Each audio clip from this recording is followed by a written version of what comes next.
You know that feeling of looking at a card, reading what it does, and just moving on to the next one? I've done it plenty of times. It looks useless, doesn't catch the eye, and lacks that massive damage number. So you grab that flashy red card and keep going. But let me tell you something. Some of my most absurd runs in vampire crawlers started exactly with a card I almost discarded. And that's what this list is made of. 10 cards that look completely harmless on paper until the moment they break the entire game. All right, I know what you're thinking. Santa Water? Seriously?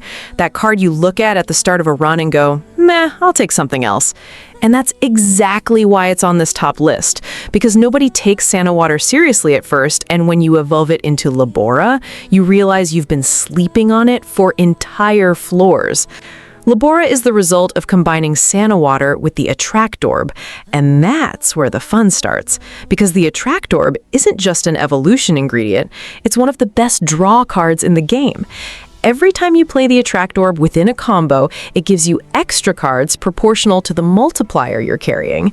So you're building toward the evolution while simultaneously fueling your hand's draw engine.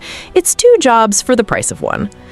When Labora finally hits the scene, it costs 4 mana, deals 150 damage, and applies burn to the enemy every time the turn ends. That's where the Spellbinder comes in as support. It keeps the crawlers on the field longer, meaning the burn keeps ticking passive damage while you continue drawing cards and extending the combo. You create a cycle where the area damage clears out smaller enemies, the burn corrodes the tougher ones, and the Attract Orb's draw engine ensures you never run out of cards to maintain the chain. Now, why is it only 10th? Because it relies on specific conditions to truly shine. If you don't find the evolution gem at the right time, or if your deck lacks draw consistency yet, Santa Water just sits there as a common card with little impact. Its game-breaking potential is real, but conditional. There are other cards on this list that break the game with much less effort. But if you set it up right, Labora makes the entire floor look like a joke. The Whip is one of those cards you look at the start of a run and think, fine, it works for a start, with no expectations beyond that. It hits multiple enemies in a line, the base damage is modest, and most people discard it as soon as something flashier appears in the draft. But then you combine it with the Hollow Heart, evolve it into Bloody Tear, and suddenly that forgettable little card becomes the reason you survived the final floors when any other build would have crumbled. The core mechanic of Bloody Tear is simple on paper, but devastating in practice. It heals your crawler proportional to the damage dealt. Since it hits multiple targets at once, every enemy struck contributes a bit of healing. This means the more crowded the board, the more HP you recover per play. In boss fights with spawning adds, instead of panicking over health management, you literally sustain the battle indefinitely while using smaller enemies to heal yourself. What turns this from good to broken is the combination with crits and the Wild Gem. When Bloody Tear lands a critical hit, the healing multiplier scales alongside the damage multiplier. So if you already have a deck with some crit consistency, every Bloody Tear that connects with a group turns into an absurd amount of HP recovery in a single frame. The Wild Gem comes in to provide flexibility, allowing you to use it in tight mana situations without losing the timing of the sustain combo you built during the run. It sits at 9th because, unlike the higher cards on this list, Bloody Tear solves a specific problem, survival, but doesn't accelerate the game state the same way a pure damage card does. In shorter runs or against sparse enemies, you feel like you're wasting its potential. Its strength shines in long runs, on floors packed with enemies, and especially in prolonged boss fights. When those conditions are met, it literally makes your crawler immortal while the combat unfolds. This dependence on context is what keeps it in 9th place, but it doesn't change the fact that sustain builds with Bloody Tear have one of the highest success rates for reaching the game's final floors. Rune Tracer is a card many ignore because it looks too confusing on paper. It bounces off enemies, walls, and everything else. At the start of a run, you don't feel much impact because the base damage isn't impressive. It feels like the card you only take because no better option appeared in the draft. But when you pair it with armor and evolve it into No Future, what was visual confusion becomes calculated chaos, and you suddenly realize every bounce is erasing the entire field. No Future operates on a scaling mechanic that isn't obvious at first. As the bouncing card increases the amount, it bounces more times before stopping, and every bounce counts as an independent damage hit. So, on a board with many grouped enemies, a single card played can cause dozens of hits in sequence, multiplying total damage in a way few other cards can match. It's a snowball fueled by the very chaos it creates. The crawlers, Bear, Mortaccio, and Pasqualina aren't here by accident. Bear can take the hits of the tougher floors while you build the combo. Mortaccio and Pasqualina have passives that interact directly with bounce patterns, amplifying the range and frequency of the ricochets. Then there's Bones, perhaps the best support No Future has, as it adds extra projectiles that also enter the bounce chain, turning what was already insane into a constant bombardment that leaves nothing standing. It ranks 8th because the setup is more demanding than it looks. You need the armor at the right time, the right crawler equipped, and the Bones combo takes a few floors to align in your hand. When everything clicks, No Future is one of the game's greatest visual and mechanical spectacles, the kind of card that makes your deck feel like a destructive machine with no stop button. However, this reliance on specific pieces keeps it from climbing higher, even if it's absolutely ridiculous when it works. Vandalier and Song of Mana share one thing that most people don't notice right away. They seem too expensive to be worth it. You look at the mana cost, look at your field, and think, no way, I can't play this. So you spend the whole run ignoring these cards while more obvious builds do the dirty work. The problem is you're looking at them the wrong way. They aren't start-of-turn cards, they're finishers. And the difference between understanding this and not is the difference between a mediocre run and a run where you wipe the screen with a single cast. The concept here revolves around the 0, 1, 2, 3 sequence. Every card you play before Vandalier or Song of Mana builds up the chain damage multiplier, and when you release the finisher at the end of the sequence with an active X30, X40, or X50 multiplier, the number on the screen looks like a programming error. Song of Mana has an area of effect that covers almost the entire field, so regardless of enemy positioning, none of them survive a cast under these conditions. It's the kind of damage that makes you pause the game and look again just to be sure you saw it right. Tomes are the essential support here because they solve the only real issue with this build, reaching the finisher with enough mana to play it. Every tome you use during the sequence returns mana proportional to the chain position, so the further you advance in the chain before using the tome, the more mana you recover, making it easier to afford Vandalier or Song of Mana at the end. Wilds are included to ensure positional flexibility, as sometimes the ideal setup doesn't appear naturally in your hand, and you need a wild card to keep the timing of the sequence you built. It's at 7th because the risk of failing the sequence is real. If you're interrupted, if the chain breaks, or if the mana doesn't add up when the finisher is in hand, you've lost the turn and the setup that took floors to build. It's a high reward card with an error margin that requires constant attention. Those who master the timing and learn to build the sequence consistently hold one of the most absurd closing tools in the game. And that's exactly the kind of card you didn't expect to be so powerful when you first saw it in the draft. Knife is probably the most underrated card at the start of any run. It throws a simple projectile, goes in a straight line, hits one enemy, and that's it. No area, no bounce, nothing special to make you think, this is going to be the core of my build.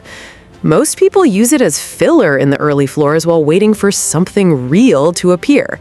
It's exactly this collective disregard for the knife that makes its evolution into Thousand Edge one of the biggest power spike shocks the game offers.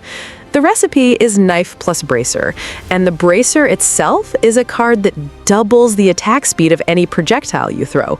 But when the evolution happens, Thousand Edge doesn't just increase the number of projectiles, it multiplies them in a way that scales absurdly with any amount upgrades you've accumulated. Each level of amount doesn't just add one projectile, it multiplies the entire burst.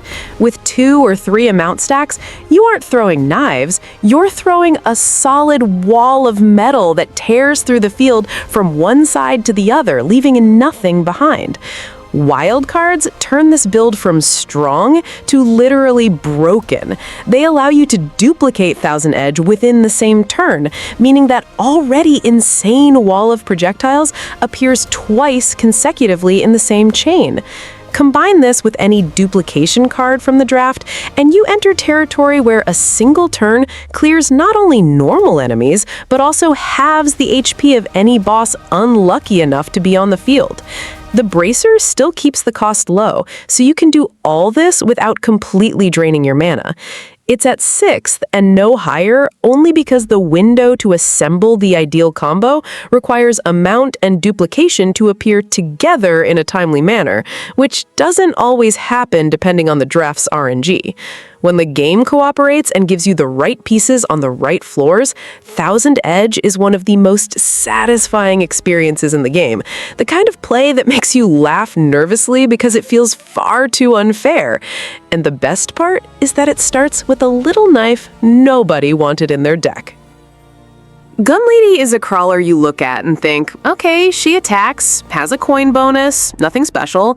She doesn't have the imposing look of a tank crawler, doesn't have a passive that screams power in its description, and in the early floors, she seems to do her job without any particular flair. But Gun Lady hides one of the most insane scaling mechanisms in the game within a mechanic most people treat as secondary: gold generation. And when you combine her with Gallo, you're no longer playing to survive, you're playing to create a money machine that feeds itself. The loop works like this. Gallo has a passive that converts part of the accumulated gold into attack buffs and damage scaling at the start of each floor. Gun Lady generates gold passively every turn, and with a coin augment equipped, every card played that interacts with the coin pool multiplies the gain instead of just adding to it. In the early floors, this seems irrelevant. You collect some change, Gallo gets a tiny buff, nothing impressive. But from stage 2 onwards, when the greed multiplier starts stacking on itself, you begin to see numbers in the 800, 900, and sometimes over 1,000 range of accumulated greed. And then the damage Gallo delivers per turn starts looking like a cheat code. Early wildcards are what ensure this loop takes off before the game pressures you too much. They allow you to play gold generation cards out of order, keeping the chain active while building the coin pool that will fuel Gallo's scaling on subsequent floors. The deck filler doesn't need to be anything special. Any low-cost card that keeps the turn flowing works, because the heavy lifting is done by the greed loop running in the background while you play normally. It's a build that feels passive, but is constantly growing beneath your feet. It ranks 5th because it is undeniably the best farming build in the game, and farming in vampire crawlers isn't just about aesthetics. Excess gold means early upgrades, better gems, and access to stronger cards in the shops on later floors, creating a cycle of advantage that goes far beyond direct damage. The catch is that it takes time to explode, and in shorter runs or high-pressure early floors, you feel like the combo hasn't peaked yet. But those with the patience to let the greed accumulate until stage 2 discover that Gun Lady and Gallo together are likely the most unfair duo the game allows you to build. Fire Wand is that card everyone uses at the start of a run without much enthusiasm. It deals fire damage in a small area, the cost is reasonable, and it fulfills the basic role of clearing weak enemies in the early floors without requiring special setup. But no one gets excited about the Fire Wand the same way they do about flashier cards. It feels like a temporary tool, something you use until a better option appears in the draft. That is exactly why when it evolves into Hellfire combined with Spinach, the most common reaction is surprise, because you didn't expect that little fire card to transform into one of the largest area damage generators in the game. The evolution with Spinach increases Hellfire's base damage in a way that would be strong on its own, but what really breaks the mechanic is the group knockback behavior. Hellfire pushes enemies back in a wide area, and in large hordes, this means enemies collide with each other during the knockback, taking additional collision damage that the game calculates separately from the main hit. On a screen full of grouped enemies, a single Hellfire cast with an active multiplier can cause chain damage that eliminates the entire horde before the fire effect even processing. It's the kind of interaction that feels like a bug, but is an intentional mechanic. The wild gem on Hellfire is where the build goes from strong to absurd. It allows you to play Hellfire multiple times within the same chain without spending additional mana slots. And with an X20 or higher multiplier active in the middle of the sequence, every additional cast the wild gem generates carries that entire multiplier. So you aren't just playing Hellfire twice, you're playing Hellfire twice with damage multiplied by 20 in an area. Positioning wilds are used to ensure you activate the wild gem at the right moment in the chain, because the timing between the multiplier peak and the Hellfire cast is what separates a good play from a play that clears the entire floor in one turn.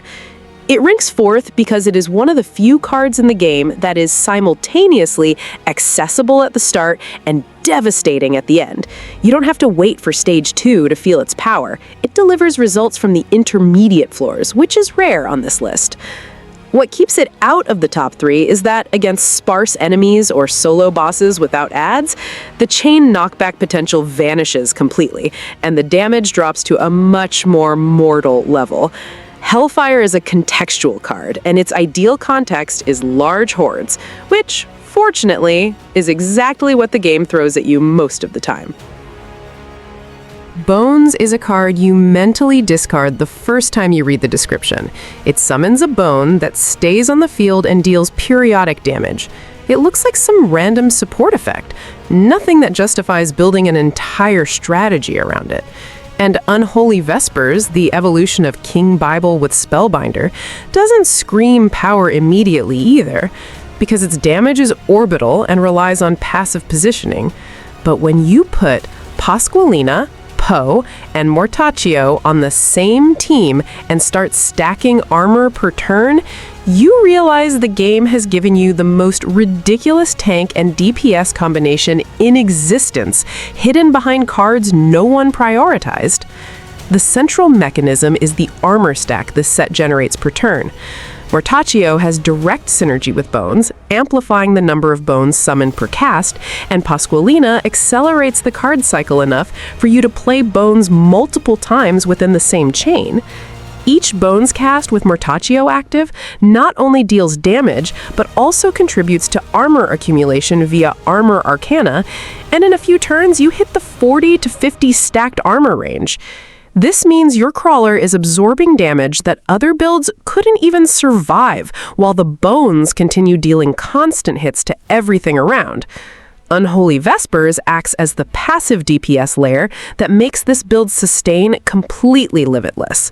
It orbits the crawler, dealing continuous damage to any enemy that approaches, and with Spellbinder keeping effects active longer, its damage window extends beyond what the initial cost suggests. Poe amplifies the range, and Rune Tracer or No Future act as situational finishers when enemies are more grouped. Because with 40 stacked armor, you have plenty of time to set up any play without worrying about critical HP. It's third because it's the build with the greatest balance between offense and defense in the game, which is hard to beat in terms of run consistency.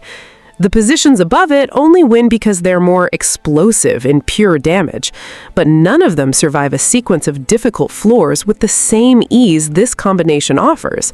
Building 50 armor while spewing passive damage with bones and unholy vespers at the same time is the kind of thing that gets you to the final stage boss without having used a single healing card, because you simply didn't need to. Magic Wand is one of the most generic cards in the game. Everyone has picked it in a draft without enthusiasm, used it as filler in the early floors, and never thought twice about it. It hits one enemy, does reasonable damage, and leaves. No area, no special effect, nothing to make you think it will be the central pillar of one of the most dominant late-game builds. But when you evolve Magic Wand with a tome into the Holy Wand and start to understand how it interacts with the game's mana engine, you realize that what seemed like filler was actually the foundation of a loop with no clear limit on how much it can grow. The Holy Wand has a property that sets it apart from almost everything in the game. It returns mana based on the chain position in which it was played. So if you play it in position 2 of a chain that started with a tome in position 0, the chain multiplier already reaches x10 or more before the Holy Wand even enters the scene. And the damage it deals at that point is massive, while simultaneously giving you back enough mana to continue the chain for another card or two. You create a cycle of attack and resource recovery that other builds simply cannot replicate with the same efficiency. The ideal 0, 1, 2 order seems simple on paper, but hides an enormous depth of decision-making per turn. The tome in position 0 establishes the base multiplier. The card in position 1 can be any wild card or support you need at that specific moment, and the Holy Wand closes in position 2 with the high multiplier and mana generation that keeps the engine running. Wildcards are essential here because they ensure you always have a valid card for position 1, even when your hand doesn't cooperate, keeping the sequence intact without wasting the setup the tome built. It ranks second and not first by a small margin, but the reason is important. Holy Wand is essential in almost every late-game build, meaning it isn't a card that breaks the game on its own, it's the card that allows other builds to reach the point where they break the game. It's the engine, not the finisher. This makes it probably the most universally useful card in the game, the one you learn to identify in the draft and prioritize regardless of what the rest of your deck is doing. The card no one took seriously became the piece that no late-game build can ignore. When you pick up a wild card for the first time, it feels like any other utility card. It replaces any card in the sequence, keeps the chain active when your hand doesn't cooperate, and seems exactly like what the name suggests, a joker for emergency situations. No one looks at a wild card and thinks, this is going to give me a combo of 100 cards in a row. But that is exactly what happens when you understand that enough wilds aren't support, they are the entire deck. When the big coin bag gem enters the scene, generating more wilds for every card played, what was a normal run transforms into a demonstration of how far the game's chain system can be pushed. The mechanism is technically simple, but mathematically insane. Each wild card played keeps the chain active and counts as a position in the sequence, so the multiplier keeps rising. The big coin bag gem generates an additional wild for every play involving coins or wilds, meaning playing a wild can produce the next wild before the turn even ends. With zero-cost tomes in the mix establishing the initial multipliers, you hit x30, x40, x50 multipliers while still in the middle of the combo, and the chain continues because the wilds keep appearing in your hand before you run out of cards. Combos of 50 to 100 plays are not an exaggeration. They are the natural result of letting this loop run uninterrupted. Missing No is the piece that turns this combo from powerful to literally unlimited under certain conditions. It has an interaction with the wildcard system that prevents the chain from ending between turns when combined with the right arcana, meaning you can pause the combo, move to the next turn, and continue from where you left off with the multiplier intact. Pugnala and Giovanna amplify the final output damage of the chain in a way that scales directly with the size of the accumulated combo. So after 80 plays with Missing No holding the multiplier between turns, the finisher you release has a damage number the game can barely display legibly on the screen. This build is first because it has no clear power ceiling. Everything else on this list has a point where it stops growing, whether due to mana cost, context dependence, or setup limitations. The Wild engine does not have that point. The more you feed the loop, the more it grows, and the growth is exponential, not linear. It is the only build in the game where the question isn't when does it get strong enough, but rather when do I decide to stop because it's already too ridiculous. And the honest answer to that question is that you never stop voluntarily. You let it run until the game ends, because every wild that appears in your hand is an invitation for one more turn of absolute chaos.